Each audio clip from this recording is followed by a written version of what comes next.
భారతదేశంలో 6 రకాల ఎలిఫెంట్లు ఉంటాయి. ప్రతి ఒక్కటి ప్రకృతికి తనదైన పాత్రను పోషిస్తుంది. ఈ అద్భుతమైన జంతువుల రక్షణ మనకు ఎంత ముఖ్యమో తెలుసుకుందాం. ఏషియన్ ఎలిఫెంట్ భారతదేశంలో కనిపించే ముఖ్యమైన జాతి. ఇది ఎండేంజర్డ్ గా లిస్టు చేయబడింది. ఎలిఫెంట్ సాంఘిక వ్యవస్థలో కీలక పాత్ర పోషించే జంతువు. రెండవది జావా ఎలిఫెంట్. అది జావా ద్వీపంలో నివసించిన జాతి. ఈ జాతి ఇప్పటి వరకు ఎక్స్టెంట్ అయింది. 3 సుమత్రన్ ఎలిఫెంట్. ఈ జాతి సుమత్రాలో మాత్రమే కనిపిస్తుంది. ఇది ప్రస్తుతం క్రిటికల్లీ ఎండేంజర్డ్ గా ఉంది. 4 బోర్నియా ఎలిఫెంట్. బోర్నియా ద్వీపంలో ఉన్న ఈ ఎలిఫెంట్ జాతి కూడా అరుదైనది. 5 ఇండియన్ ఎలిఫెంట్. భారతదేశంలో అత్యంత ప్రసిద్ధమైన జాతి. ఇది షెడ్యూల్ 1లో ఉంచబడిన జంతువు. భారత్ ఎలిఫెంట్ జనాభా విస్తరించడానికి హార్మోనియస్ అడవి మరియు పోకడలు అవసరం.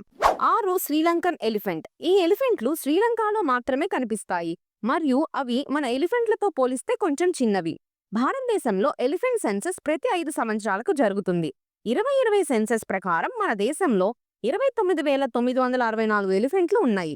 ప్రకృతిలో ఎలిఫెంట్ల స్థానం గురించి తెలుసుకోవడం, రక్షణకు అవసరమైన చర్యలు తీసుకోవడం ఇది మనందరి బాధ్యత.